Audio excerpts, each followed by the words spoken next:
menggunakan 10 juta sekarang ini dengan tingkat suku bunga 12% per tahun, maka tahun depan kita akan mendapatkan berapa? Seperti itu. Kemudian dari prinsip perkreditan juga, ketika kita meminjamkan kepada orang lain sebesar 10 juta, kemudian bunganya adalah 24% per tahun, maka berapa yang akan kita dapatkan? Itu yang sederhana. Tetapi yang sering digunakan adalah rumus yang majemuk. Masih ingat ya rumus majemuk? Kalau dirumuskan, rumus majemuk, future value sama dengan present value dalam kurung 1 plus I, suku bunganya, dipangkatkan T-nya. Seperti itu yang majemuk kan. Jadi bunga yang berbunga. Masih ingat ya? Kemudian apa kaitannya? Tadi seperti yang disampaikan oleh Titus Adi, nilai waktu sekarang itu dianggap lebih berharga dibanding yang masa depan. Misal di sini ini adalah contoh hitungannya, tetapi kalau kita kita contohkan di dunia di lapangan ya, hal-hal yang sederhana adalah kita akan lebih suka menerima uang 10 juta sekarang dibanding 10 juta di tahun depan. Seperti itu. Contoh sederhananya. Itu adalah pola pikir time value of money. Kenapa demikian? Karena dirasa uang itu akan lebih berharga ketika ketika diterima di tahun ini dibanding tahun depan, seperti itu. Karena ada banyak faktor. Karena ketika kita bisa menerima 10 juta tahun ini, kita bisa memanfaatkannya untuk untuk dikelola secara diputar dalam bentuk bisnis atau semacamnya, gitu.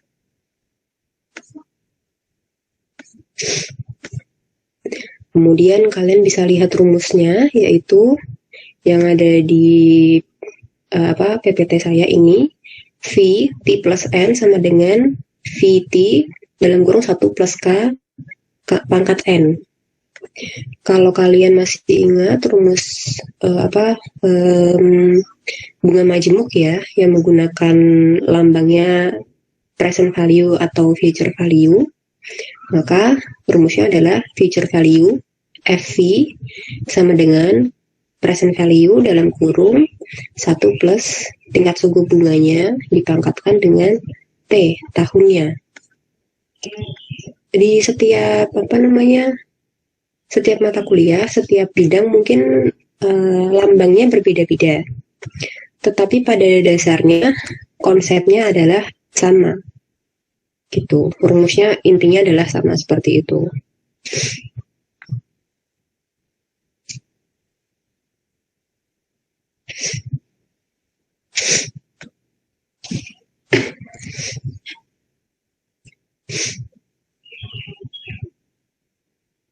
Sambil dibaca-baca sendiri ya, bisa cari tambah literatur tentang definisi dari nilai waktu dari uang. Kalau di sini di Hilt and Block, uang yang diterima pada periode yang akan datang tidak sama nilainya dengan uang yang diterima hari ini. $1 yang diterima saat mempunyai nilai $1 yang diterima saat ini mempunyai nilai lebih besar dibanding $1 yang diterima di masa yang akan datang. Karena itu manusia kita lebih suka menerima uang 10 juta sekarang dibanding 10 juta tahun depan. Karena kita juga punya kecenderungan untuk menggunakan uang tersebut di sekarang ini dibanding tahun depan. Seperti itu.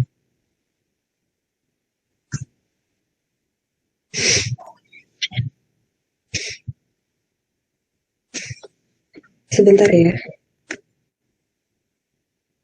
Tuh. Kemudian juga ketika posisinya nih, tadi ya, ketika kita dikasih kesempatan untuk menerima uang 10 juta, mau terima sekarang atau tahun depan, kita akan lebih memilih sekarang. Karena kita bisa memanfaatkannya, sampai setahun. Dalam 12 bulan itu kita bisa putarkan uang tersebut untuk bisnis dan semacamnya, sehingga dapat memberikan keuntungan lebih banyak, memberikan hasil, memberikan return. Kemudian kecenderungan kita, ketika kita diberikan kesempatan untuk kita punya 10 juta, kemudian kita juga punya utang 10 juta. Kita diberikan kesempatan mau dilunasin sekarang atau dilunasin tahun depan. Kita akan cenderung memilih dilunasin tahun depan. Kenapa? Karena dalam waktu 12 bulan ini kita bisa manfaatkan 10 juta tersebut, kita putar, kita untuk usaha, diputar di bisnis, sehingga selama 12 bulan kesempatan yang kita miliki, 10 juta ini tuh akan memberikan return. Nah, ketika di tahun depan kita harus kembalikan, kita sudah punya tambahan uang, return dari dari uang yang kita sudah putarkan selama setahun, gitu. Karena itu banyak perusahaan besar ya, kenapa mereka berani berhutang besar ke bank untuk modal usaha mereka? Karena mereka berpikir kalau mereka punya tambahan modal sekian, lalu mereka putarkan, mereka bisa mendapatkan return sebanyak 30% dari modal tersebut selama setahun. Sementara mungkin bunga yang diminta hanya 12% atau 15%. Maka mereka masih untung 15%. Ketika uang tersebut dikembalikan ke bank, mereka masih untung 15%. Nah, dari kecenderungan manusia tersebut, muncullah prinsip time value of money, nilai waktu dari uang. Karena ketika waktu berjalan, nilai uang ini tuh selalu nilai uang ini tuh berubah, tidak sebesar ketika di awal waktu. Karena itu nilai waktu dari uang di berbeda tahun, di berbeda masa, uang ini memiliki nilai yang berbeda. Itu adalah nilai waktu dari uang. Dan kesalahannya di sini adalah ternyata rumus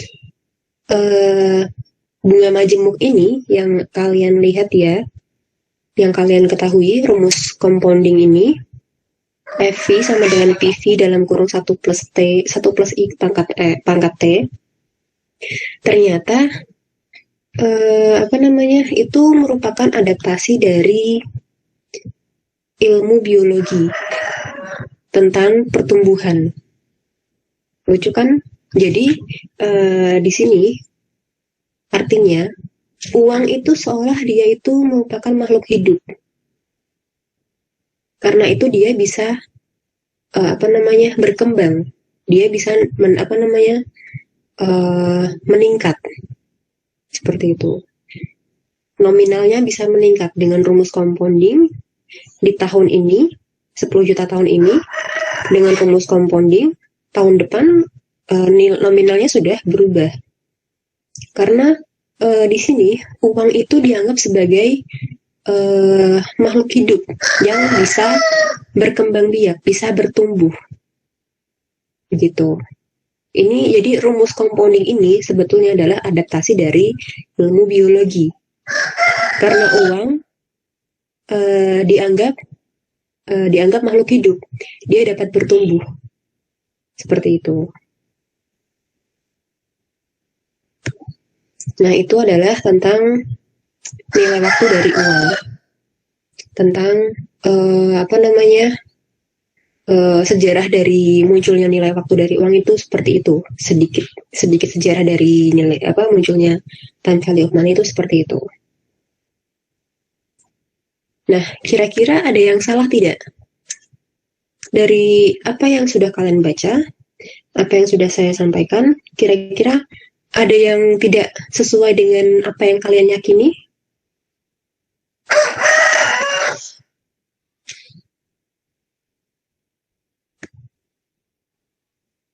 Value of money ini bahwa ya memang harusnya seperti itu. Misal kalian punya uang, 100 juta, kemudian kalian pinjamkan ke orang lain, kemudian kalian minta bunga seperti itu, minta tambahannya. Atau mungkin misal gini, teman kalian itu punya usahanya butuh modal 20 juta, kemudian kamu investasi 20 juta, kamu pinjamkan uang 20 juta di sana, kemudian kamu minta keuntungan, kamu minta bunga sebesar 5% dari, bukan 5%, 10% dari uang yang kamu pinjamkan untuk usaha tersebut. Misal siapa di sini ya? Devi punya usaha jual hijab seperti itu. Dia butuh modal. Nah, Tias ini dia punya uang 20 juta, kemudian dipinjamkan ke Devi. Karena Tias tahu ini uangnya untuk dibuat usaha, di mana usaha pasti menghasilkan keuntungan. Kemudian keuntungan kan biasanya kalau usaha bisa sampai 30%. 30-40% dalam suatu usaha, keuntungannya kurang lebih sekian. Lalu karena Tias yang memberikan modal, meminjamkan uang untuk modal tersebut, untuk usaha tersebut, maka dia hanya minta 10%. 10% dari modal dia. Seperti itu. Toh nanti kan Devi bisa mendapatkan keuntungan 30%, 40%. Sehingga keuntungan yang diminta Tias itu tidak seberapa dengan keuntungan yang diperoleh oleh Devi. Permasalahannya adalah keuntungan yang diminta Tias, yaitu berupa bunga, itu sifatnya fix. 10% dari modal yang diberikan. Sementara Devi, dia yang memutar uang dalam bisnis, itu tidak ada jaminan kepastian apakah dia akan untung atau rugi. Untung pun iya, 30%. Tapi semisal qadarullah-nya itu sedang mengalami rugi. Seperti itu. Dimana si Tias ini tidak peduli apakah untung atau rugi, yang pasti dia meminta keuntungan yang tetap. Nah, salah satu hal yang bertentangan adalah itu. Ketika time value of money itu diterapkan, di mana itu artinya nilai waktu itu ketika time value of money diterapkan, di mana ketika menginvestasikan 10 juta, tahun depan harus balik 11 juta. Karena 110%-nya. Pasti diminta kepastian untuk balik sekian. Itu time value of money. Ya kan? Kenapa? Karena Tias tahun ini dia harus menahan diri menggunakan uang 10 juta tersebut karena uang tersebut digunakan oleh Devi.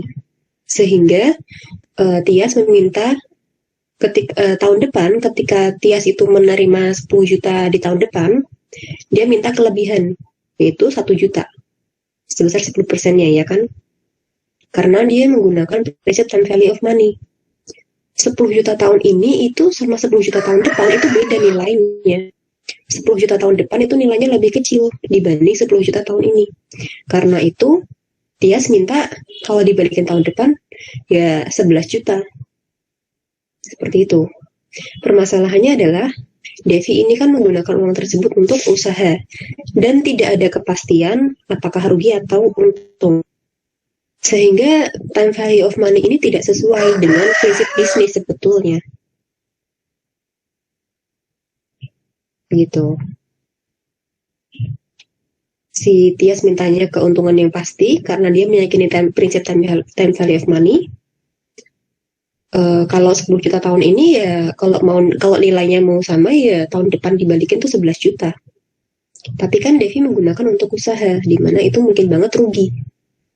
Gitu. Pertama itu. Kedua, tentang satu prinsip yang sangat mendasar bahwa ternyata meski tadi ya Tias merasa 10 juta tahun ini kalau dibalikin tahun depan ya harusnya 11 juta. Itu time value of money. Artinya nilainya selalu, nominalnya selalu bertambah setiap tahunnya. Itu apa namanya? Itu adalah itu adalah impact dari penerapan prinsip bagi rumus pertumbuhan tadi di ekonomi, di sektor keuangan, di sektor ekonomi.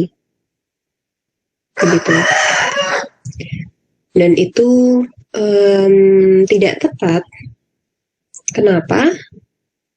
Karena faktanya kita sekarang beranjak ke economic value of time sebagai teori, sebagai prinsip yang menentang prinsip time value of money itu. Kenapa time value of money itu salah? Padahal kalau dipikir secara logika ya benar, kan selalu meningkat. Sekarang kita lihat bahwa sebetulnya Tias ataupun Devi, siapapun kita punya kesempatan yang sama, punya waktu yang sama. Kita sama-sama diberikan 60 detik per menit. Kita diberikan 24 jam sehari, diberikan 365 sampai 366 hari setahun. Kita diberikan jumlah waktu yang sama. Tidak ada yang punya waktu yang lebih. Tidak ada yang waktunya itu 26 jam dalam waktu sehari, semuanya sama 24 jam sehari. Itu artinya ketika uang 10 juta itu dipegang Devi ataupun dipegang Tias, itu kan sama-sama bisa memberikan return. Masalahnya adalah mungkin 10 juta ketika dipegang Tias returnnya hanya 10%, 15%. Diputar secara bisnis ya. Tapi ketika 10 juta itu dipegang oleh Devi, selama setahun dia bisa menghasilkan return sebanyak 30%. Kenapa bisa demikian? Karena itu tergantung dengan upaya kita sebagai manusia. Efektivitas kita, efisiensi kita dalam memanfaatkan waktu yang kita punya.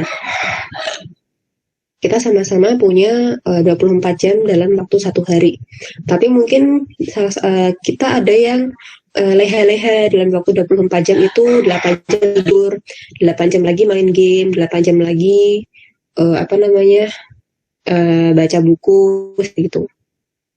Yang lain mungkin 8 jamnya tidur, atau mungkin tidur hanya 3 jam, kemudian baca buku, belajar selama 10 jam, kemudian sisanya adalah waktu refreshing seperti itu. Nah, kita sama-sama punya waktu 24 jam, tapi kita menggunakan dengan cara yang berbeda, membuat efektivitas waktu, efisiensi waktu yang kita miliki itu berbeda juga, gitu.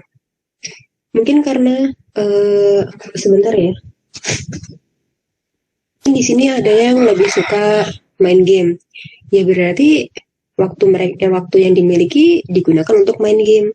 Ada yang lebih suka berwirausaha. Waktu yang dimiliki 8 jam itu digunakan untuk berbisnis. Bahkan mungkin kalau orang wirausaha bisa sampai 20 jam sehari ya. Begitu. Terus ada lagi mungkin yang lebih suka belajar.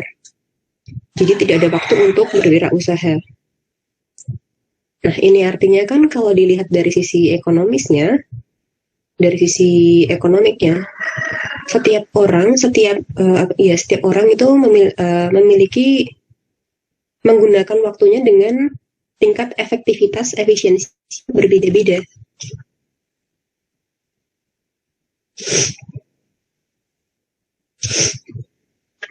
Misal lagi, Tias mungkin memiliki bisnis, tetapi dia hanya mengalokasikan waktunya di bisnis tersebut selama 4 jam sehari. Kalau dia bisa sampai 10 jam sehari. Ya wajar kalau Devi keuntungannya lebih besar, sebanyak 30%. Tias ternyata hanya 15%, seperti itu. Sebentar ya. Adalah pertentangan prinsip yang menentang adanya prinsip time value of money. Karena faktanya ketika uang tersebut dipegang oleh orang yang berbeda, bisa menghasilkan return yang berbeda juga. Lalu bagaimana bisa return interest yang diminta, return yang diminta itu selalu pasti sekian gitu. Misal nih, Alivia dan Devi sama-sama pinjam uang ke bank, masing-masing sama-sama 10 juta. Diminta bunga sebesar 10, bukan 10 juta deh, 20 juta gitu ya. Devi pinjam uang ke bank 20 juta, Alivia dipinjam uang ke bank 20 juta. Sama-sama untuk bisnis, tetapi mungkin bisnis di sektor yang berbeda. Sama-sama diminta oleh bank untuk bunganya itu 10%. Bunga 20 juta dari 10% dari 20 juta berarti 2 juta. Berarti Devi dan Alivia masing-masing diminta mengembalikan ke bank 22 juta. Ternyata Devi kebetulan Devi tidak bisa keuntungannya mungkin hanya 5% saja. Sementara Alivia keuntungannya bisa sampai 15%. Dengan waktu yang sama, keuntungan yang diperoleh oleh Devi dan Alivia bisa berbeda. Karena pemanfaatan waktu, kemudian juga ada unsur tangan tak terlihat, memang unsur rezeki. Ternyata memang Alivia mendapatkan return yang lebih tinggi, yaitu 15%. Sehingga bisa mengembalikan. Apakah di bank syariah menggunakan prinsip time value of money? Oke, terima kasih atas pertanyaannya. Itu menarik sekali. Pertanyaannya, apakah menggunakan prinsip time value of money? Jadi kalau kita pahami ya, kita secara prinsip, time value of money itu bertentangan dengan Islam dan itu tidak sesuai dengan syariat Islam, sehingga tidak boleh menggunakan prinsip time value of money. Seperti itu secara prinsip. Jadi kita tidak boleh berpikir ya, karena time value of money kan merupakan konsep, merupakan teori. Kita tidak boleh berpikir sesuai dengan time value of money. Gitu. Kemudian tetapi kan kita tahu dari rumus-rumus bunga ini, rumus-rumus interest ini banyak turunannya. Kemarin kita sudah mempelajari turunannya di sektor perbankan untuk mencari kebunganya berapa, ketika dikreditkan minta bunga berapa, kemudian ketika di perusahaan itu untuk menentukan penyusutannya ketika nanti harus beli aset tersebut lagi, memperbarui mesin penyusutannya. Kemudian kita juga belajar di sektor mana lagi ya, saya agak lupa. Jadi sektor investasi. Nah, ternyata turunannya tuh sudah sangat menyebar luas seperti itu. Nah, prinsip time value of money itu adalah suatu hal yang tidak boleh. Maksudnya adalah sesuatu yang salah. Tetapi ketika kita memperhitungkan keuntungan, ini dalam hal investasi ya, karena bank syariah kan termasuk lembaga yang berinvestasi. Dia melakukan pembiayaan kepada masyarakat untuk atau dalam bahasa lain adalah berinvestasi kepada masyarakat, seperti itu. Maka mereka dengan berbagai rasio, dengan berbagai rumus, mereka bisa menentukan kira-kira keuntungan yang mereka targetkan berapa, seperti itu. Jadi bisa dibilang beberapa rumus turunannya ketika dia masih sesuai dengan prinsip syariah Islam, maka masih bisa dimanfaatkan untuk memprediksi keuntungan yang kira-kira hendak diperoleh. Itu. Tetapi prinsip time value of money sendiri tidak boleh diterapkan, tidak boleh ditanamkan ke dalam kita sebagai masyarakat muslim dan perusahaan-perusahaan syariah, perusahaan-perusahaan yang dimiliki oleh kita, orang-orang muslim, seperti itu. Jadi bisa dibilang tidak ada. Karena kebetulan saya juga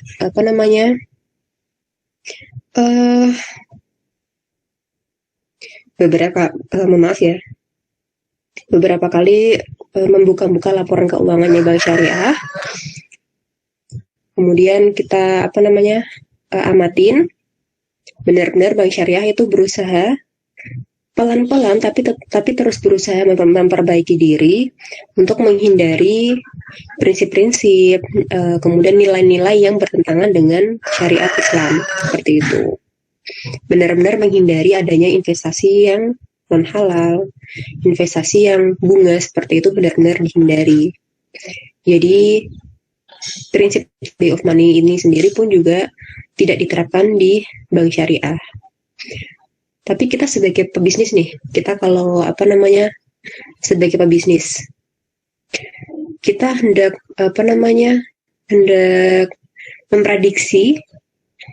memprediksi, karena kita pebisnis, hendak memprediksi keuntungan yang hendak kita peroleh itu berapa sih kira-kira.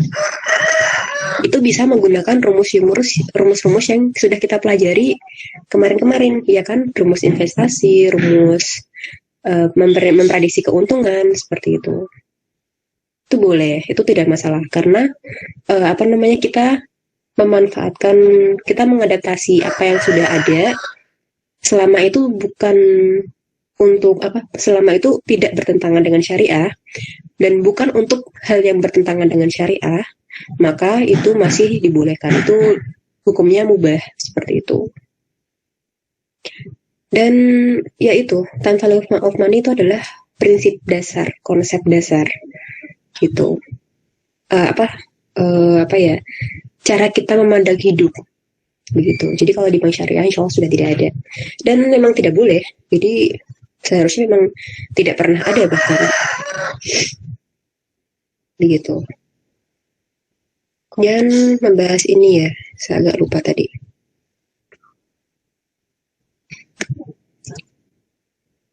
Oh ya, economic value of time. Nilai waktu antara satu orang dengan lainnya akan berbeda di sisi kualitas, karena efektivitas dan efisiensinya berbeda-beda. Seperti itu. Kemudian dasar pemikirannya adalah harta harus berputar, tidak boleh diam. Semakin sering berputar, maka harta akan bertambah. Tadi ya, ada dua pengusaha, satu pengusaha dia hanya mengalokasikan waktu 4 jam sehari, yang satu 20 jam sehari. Maka perputarannya berbeda kan? Tingkat perputarannya. Masa depan tidak pasti hasilnya. Ada rugi, ada untung. Kemudian return bisnis dapat diproyeksikan. Nah ini, return bisnis dapat diproyeksikan. Kita memproyeksikannya bisa dengan rumus-rumus yang kita sudah pelajari.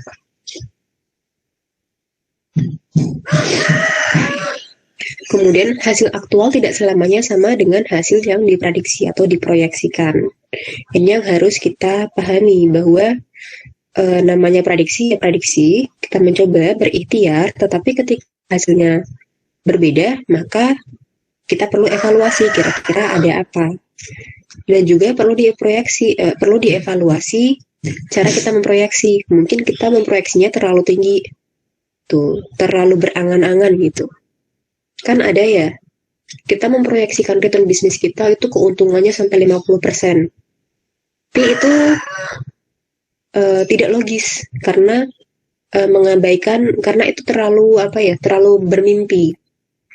Itu memproyeksikan suatu return itu harus berdasarkan data sehingga proyeksi yang dihasilkan itu tidak terlalu tinggi, tidak terlalu tinggi dari kenyataan seperti itu. Semua harus based on data.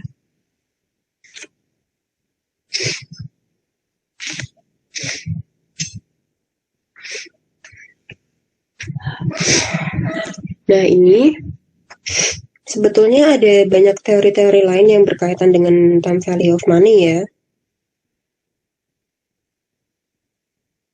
Dan juga economic value of money.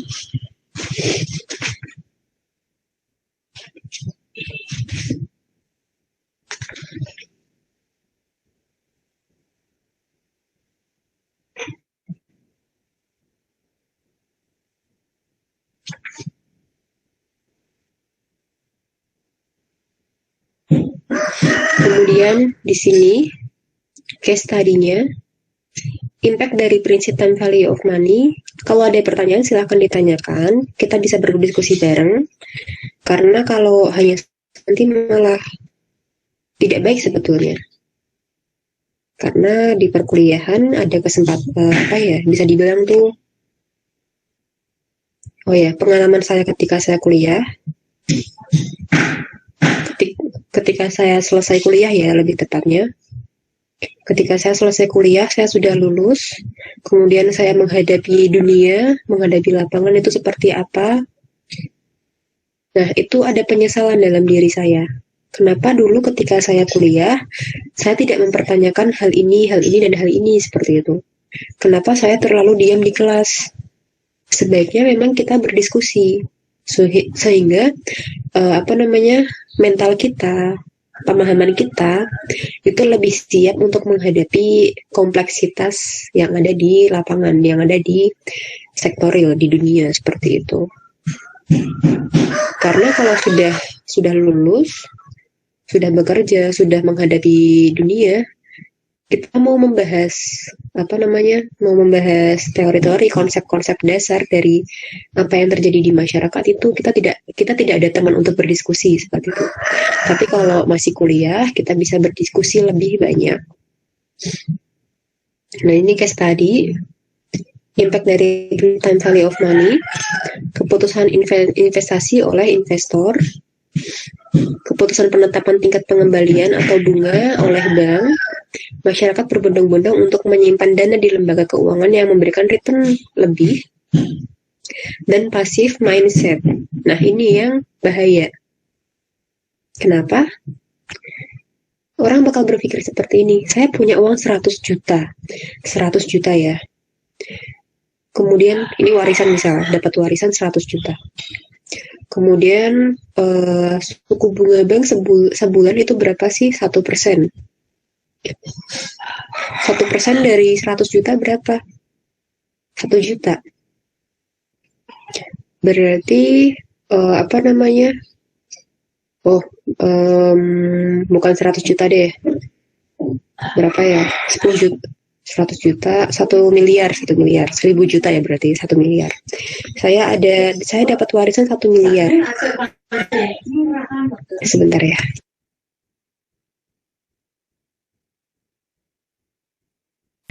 Nah, tadi ya, passive mindset.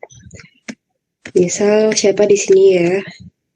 Titus Adi mendapatkan uang dari orang tuanya sebesar 1 miliar. Didepositokan. Deposito itu bunganya 1% per bulan.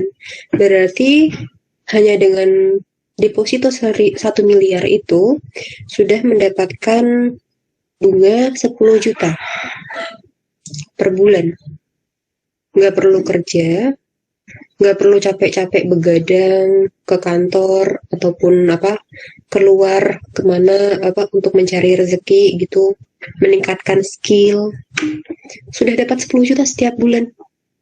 Sudah bisa makan, sudah bisa nabung beli rumah, sudah bisa dan semacamnya gitu.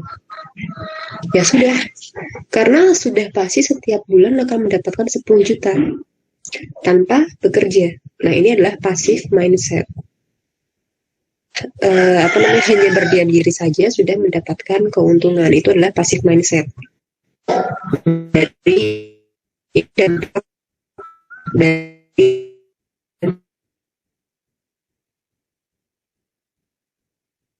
gitu. Dan itu adalah mindset yang salah. Kemudian di sini kalau impact dari prinsip economic value of time adalah peningkatan pengelolaan dana di sektor produktif. Masyarakat cenderung memanfaatkan hartanya untuk kegiatan produktif dan aktif atau produktif mindset. Karena di economic value of time kita tahu setiap orang itu punya kesempatan yang sama, punya 24 jam sehari. Tinggal bagaimana cara kita memanfaatkannya, itu membuat kita itu tidak bersikap pasif, tidak bersikap berdiam diri saja. Kita akan terus aktif, berkarya dan menghasilkan karya-karya. Seperti itu. Dan bahkan kita juga menjadi aktif untuk berwirausaha, berbisnis di sektor real, seperti itu. Sehingga akan makin banyak uang modal yang diputar di sektor produktif. Memang apa salahnya dengan passive mindset? Kan itu jadinya enak. Kita jadinya santai, dan tapi kita mendapatkan uang seperti itu. Kalau satu orang yang berpikir demikian masih tidak berdampak apa-apa. Tapi jika semua orang berpikir demikian, jika semua orang berpikir passive mindset, maka yang terjadi adalah daripada kita berbisnis di sektor real yang nggak tahu akan untung atau rugi, lebih baik kita semua menyimpan uang kita di bank. Seperti itu. Jadinya sektor produktif akan sepi, akan mati. Karena uang kita, modal yang kita miliki, kita simpan di bank semua. Sektor produktif akan mati. Dampaknya ini akan besar sebetulnya. Dan karena makin orang yang menyimpan uang di bank, untuk mendapatkan bunga sehingga mereka bisa hidup dengan santai, dengan pasif, diam di rumah sudah mendapatkan bunga, sudah mendapatkan uang saku 10 juta per bulan. Kemudian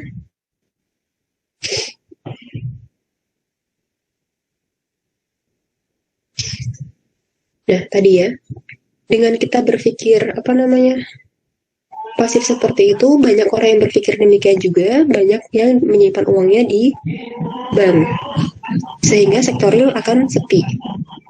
Dampak secara ekonomi adalah dari bank nih, bank menerima banyak tabungan, banyak deposito. Senang dong mereka punya modal untuk untuk diputar di sektor produktif, untuk dipinjamkan ke masyarakat. Tapi masalahnya adalah tidak ada masyarakat yang mau berputar di tidak ada masyarakat yang mau berbisnis. Ya kan? Karena semua masyarakat berpikir pasif mindset. Ngapain saya berbisnis? Kalau saya deposito aja sudah mendapatkan bunga, sudah mendapatkan keuntungan yang cukup gitu. Akhirnya bank punya banyak modal untuk disalurkan ke masyarakat, untuk dikreditkan, dipinjamkan ke banyak orang, tetapi tidak ada orang yang mau pinjam uang ke bank karena mereka semua berpikir pasif. Tidak ada yang mau berbisnis gitu. Lama-kelamaan ini akan menjadi bubble ekonomik, akan menjadi meledak seperti itu. Bagaimana bisa?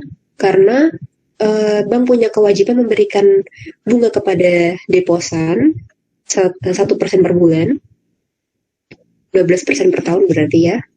Tetapi bank tidak punya sumber pendapatan karena tidak ada yang mau pinjam uang. Seperti itu. Akhirnya kolaps gitu ya. Kolaps karena bank tidak bisa memberikan bunga yang dijanjikan kepada deposan. Gitu. Itu salah satu dampaknya. Dampak lebih besar adalah ketika nanti modal tersebut diinvestasikan ke tempat lain, kemudian modal yang diinvestasikan ke tempat lain, kemudian ternyata uang tersebut tidak digunakan di sektor real, tapi diinvestasikan lagi ke tempat lain, dan begitu seterusnya, karena tidak ada sektor real yang mau ya, karena tidak ada masyarakat yang mau pinjam uang itu, tidak mau mengelola uangnya di sektor real, tidak mau pinjam uang ke bank untuk berusaha di sektor real, maka uang tersebut diinvestasikan ke tempat lain, diinvestasikan ke lembaga lain, kemudian lembaga lain menginvestasikan ke lembaga lain, dan begitu seterusnya. Padahal setiap berinvestasi mereka minta return, minta keuntungan. Ujung-ujungnya adalah ada terjadinya bubble ekonomi. Seperti itu. Dan itu bisa dibilang semacam siklus. Kalau kalian lihat ya, kalau kalian amatin krisis ekonomi yang terjadi di dunia, itu seperti siklus. Setiap sekian tahun sekali akan terjadi krisis ekonomi, bubble ekonomi. Balon ini meletus, seperti itu. Itu dampak dari mindset time value of money di dalam diri kita. Sebentar ya. Kemudian di sini economic value of time, tentu saja dampaknya adalah kita jadinya aktif untuk berusaha, untuk bertebaran di muka bumi ini untuk mencari rezeki, mencari keberkahan dari Allah Subhanahu wa Ta'ala. Seperti itu. Kemudian kalau kalian bisa amatin prinsip Islam, itu ada yang namanya zakat atas harta. Ingat ya, zakat atas harta itu ketentuannya bagaimana sih? Coba bantu jawab ya. Nisab dan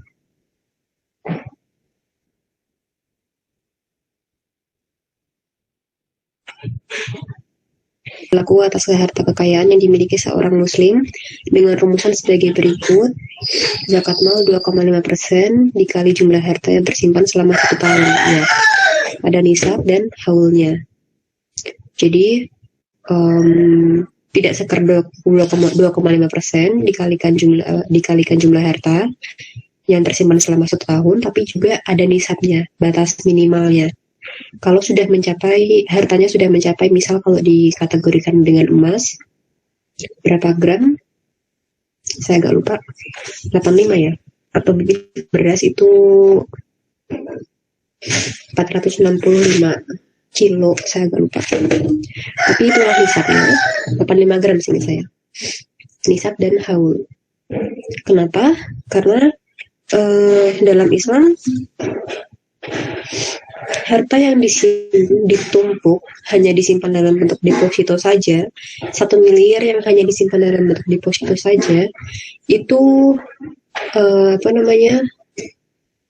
tidak akan memberikan keberkahan kepada seluruh umat manusia, tidak akan memberikan keberkahan di bumi ini, gitu. Karena itu harta yang disimpan 1 miliar itu harus kena zakat, harus dibayar zakatnya sebesar 2,5%. Seperti itu. Karena memang dalam Islam itu tidak mengizinkan adanya penimbunan harta. Itu kan berarti menimbun harta. Saya menimbun harta, kemudian hanya uang saya tidak gunakan di sektor real, saya simpan sendiri. untuk keuntungan saya pribadi, seperti itu. Nah, dalam Islam itu tidak diperbolehkan karena itu adanya zakat, kewajiban untuk berzakat. Karena zakat itu nanti akan disalurkan ke 8 asnaf, ke sektoring, disebarkan ke masyarakat, seperti itu.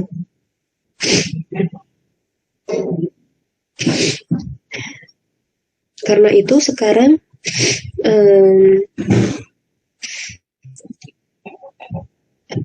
barang yang terkena zakat berdasarkan ulama kontemporer, berdasarkan jumhur para ulama, kesepakatan para ulama, harta zakat itu tidak sekedar barang dagangan saja yang mengendap tidak sekedar persediaan barang dagang, kan ada zakat atas perdagangan ya.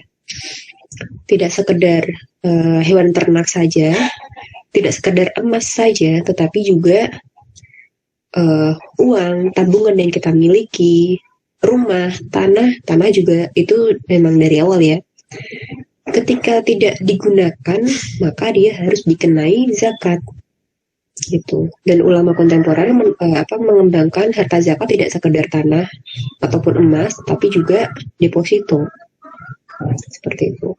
Uang yang mengendap, uang yang kita simpan dan tidak kita gunakan itu juga terkena zakat. Begitu. Haul itu berarti 1 tahun, 1 periode. Gitu. Karena ini untuk menstimulus kepada masyarakat muslim. Atas harta yang mengendap ini, atas harta yang diam ini dikenai zakat loh, 2,5%. Apa kira-kira? Karena memang seharusnya kita bertebaran di muka bumi ini. Kita berwirausaha, kita berusaha bertebaran di sektor produktif, menjadi orang-orang yang aktif dan bekerja seperti itu. Tidak sekedar diam saja. Begitu. Kita harus selalu berusaha aktif. Bertebaran di bumi ini. Gitu. Intervensi zakat. Nah, ini ya. Zakat itu zakat itu merupakan, kalau definisinya ya, merupakan hak orang lain yang menempel atas zakat merupakan hak orang lain yang menempel pada apa yang kita miliki, atas harta kita, atas usaha kita, seperti itu. Nah, di sini time value of money itu kan merupakan prinsip mindset yang salah, tidak tepat, tidak sesuai dengan syariat Islam. Karena itu ada kewajiban untuk menzakati atas harta yang diam. Seperti itu. Kalau economic value of time itu akan ada zakat atas perdagangan dan pertanian. Jadi kalau di zakat kontemporer ya, kebijakan zakat terbaru yang kontemporer, atas persediaan yang mengendap selama setahun itu kena zakat atas harta. Kemudian atas usahanya itu contohnya adalah pertanian, adalah 5% dari hasil panennya, seperti itu, atau 10% dari hasil panennya. Itu zakat atas usaha. Kenapa? Agar sama-sama kita mengingat bahwa kita itu tidak hidup sendiri dan kita harus memberikan hak-hak orang lain agar kita tidak hidup mengingat bahwa kita itu sebetulnya tidak hidup sendiri, begitu. Jadi di economic value of time ini ada ya zakat atas usaha supaya kita tidak bersikap individu, tidak merasa kita hidup untuk diri kita sendiri, dan apa yang kita peroleh, return yang kita dapatkan itu adalah milik kita sepenuhnya. Jangan sampai kita pikir seperti itu, karena itu menciptakan mindset lain yang tidak sesuai dengan prinsip Islam. Itu beda topik lagi sebetulnya. Seperti itu. Itu adalah tentang time value of money dan juga versus economic value of time. Gitu. Jadi intinya adalah kita harus selalu memanfaatkan waktu yang kita miliki di bumi ini secara efektif dan efisien semaksimal mungkin sehingga kita bisa mendapatkan return yang paling maksimal. Seperti itu. Ada yang mau ditanyakan?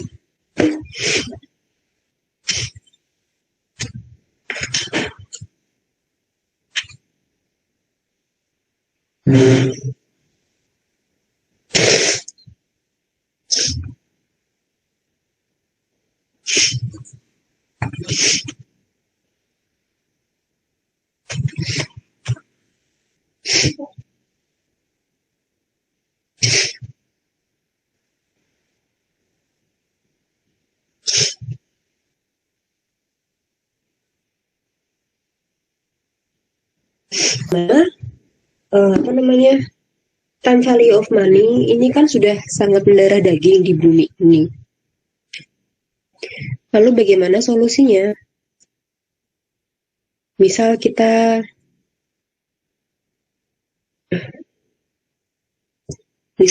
apa namanya, dalam berbisnis ya, dalam berbisnis nih, jadi kan kita manfaatkan rumus NPF, IRR, kemudian kita memanfaatkan rumus-rumus transaksi, rumus-rumus derivatif dari apa namanya, VF sama dengan PV dalam kurung 1 plus T pangkat 1 plus I pangkat T. Rumus itu, kita memanfaatkan rumus itu di amortisasi apa namanya, amortisasi kita memanfaatkan rumus tersebut untuk memprediksi return yang kita dapat, NPV dan IRR. Kita memanfaatkan rumus tersebut untuk menentukan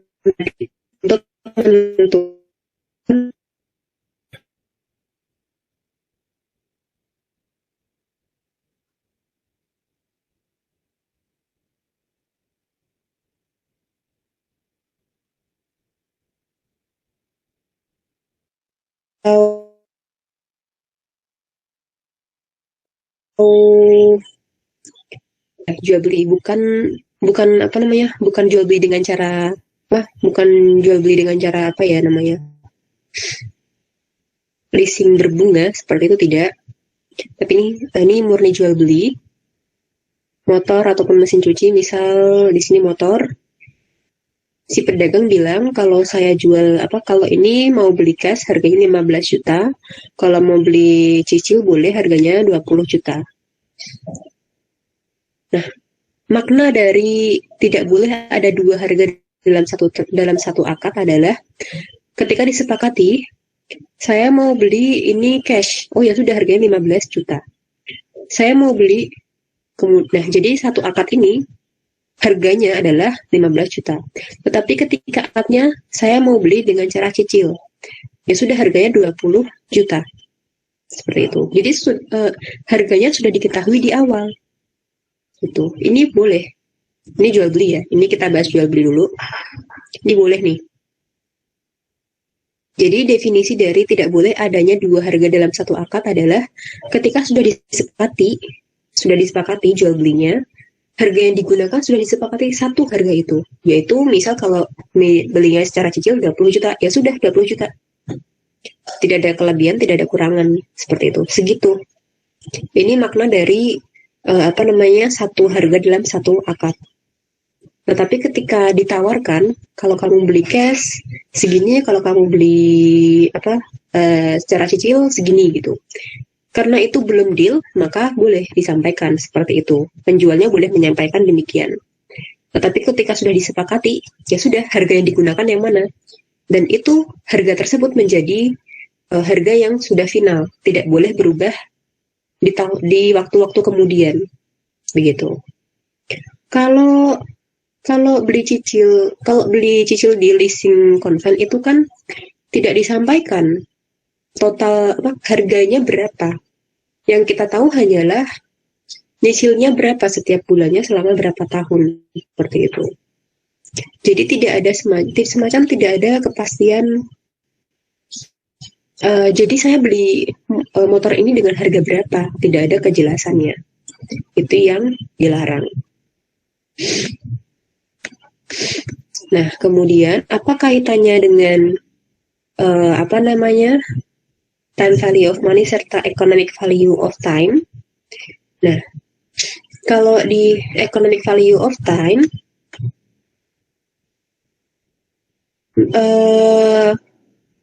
sudut pandangnya adalah begini. Si penjual sudah menyerahkan barang yang dijual. Barang ini, motor ini sudah diserahkan kepada pembeli. Kewajibannya sudah selesai. Seperti itu. Kemudian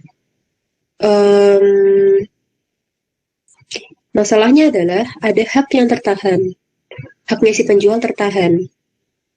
Yaitu seharusnya kalau kamu beli motor ini dengan uang 15 juta secara cash, uang 15 juta ini bisa saya bisa saya gunakan untuk memutar modal lagi.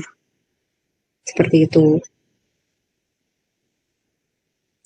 Dan atau ketika 15 juta ini sudah saya terima cash, saya bisa menggunakan 15 juta ini untuk menggaji karyawan saya.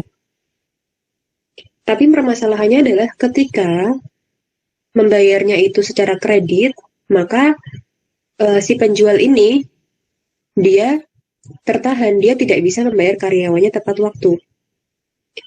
Seperti itu. Karena uangnya tertahan, masih di pembeli. Pembeli belum membayar secara lunas. Sehingga penjual tidak bisa membayar karyawannya secara tepat waktu. Ada kewajiban si penjual yang tertahan gitu, yang tidak dapat dilaksanakan kepada orang lain, kepada karyawannya misal, atau mungkin tidak bisa membayar listrik karena uangnya masih tertahan, uangnya masih ada di si pembeli, seperti itu. Karena itu ketika dibayar dengan cara cicil tangguh, harganya menjadi lebih tinggi, seperti itu. Ini prinsip ini boleh itu. Karena berpikir dari sisi nilai efektivitas, nilai produktivitas suatu modal 15 juta ini harusnya bisa diputar lebih cepat, tetapi karena tertahan di pembeli, maka tidak bisa diputar, tertahan, seperti itu.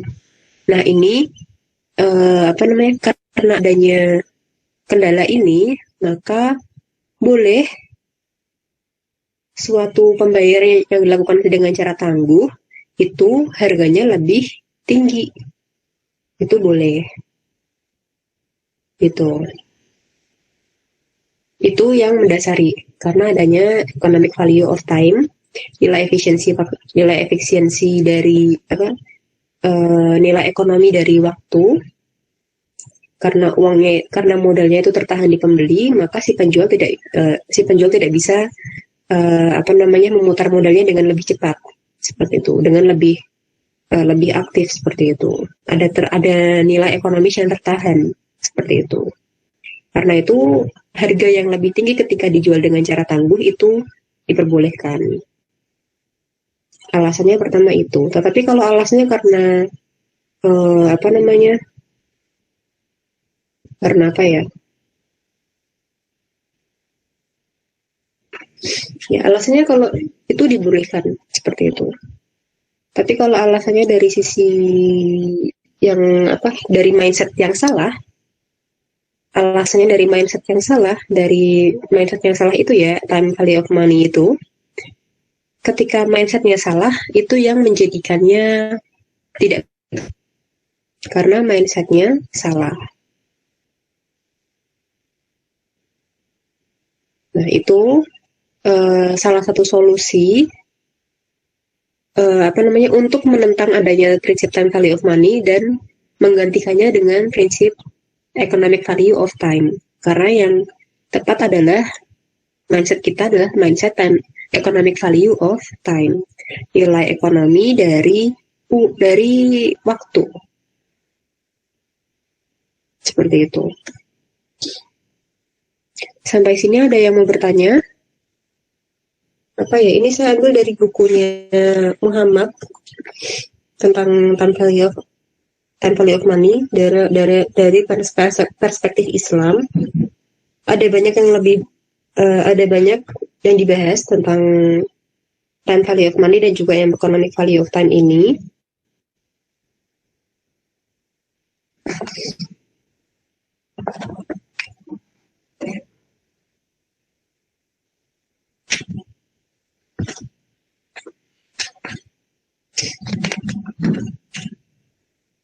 Dan juga ada beberapa contoh rumusnya. Seperti itu. Tapi kita lebih banyak tentang mindset dulu. Dengan mindset yang tepat, kita bisa tidak goyah. Seperti itu. Ketika kita dihadapkan di lapangan nantinya. Kalau hitung-hitungannya nanti kalian bisa pelajari sendiri ya.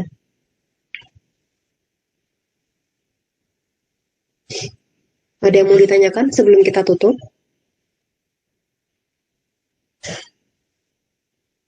Kalau tidak ada, silakan untuk absen secara manual di chatroom. Jadi kalian ketik nama kalian atau mungkin kalian tinggal ketik hadir di chatroom.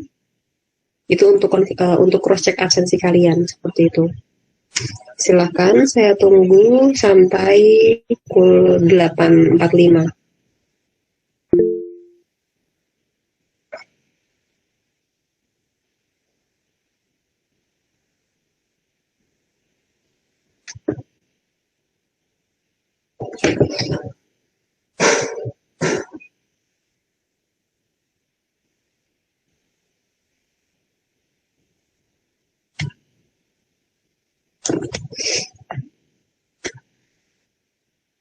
Di waktu dimana kita sama-sama diberikan waktu yang sama setiap orang yang 24 jam sehari, itu bagaimana cara kita memanfaatkannya pastinya kan akan dipertanyakan nanti. Kan? Akan ada pertanyaan, kamu gunakan waktumu itu untuk apa? Nah, kita harus bisa menjawabnya. Apakah kita menggunakan waktu kita untuk passive mindset, diam saja, tidak melakukan apa-apa, atau kita memanfaatkan waktu kita sebaik mungkin sesuai dengan aturan dalam Islam.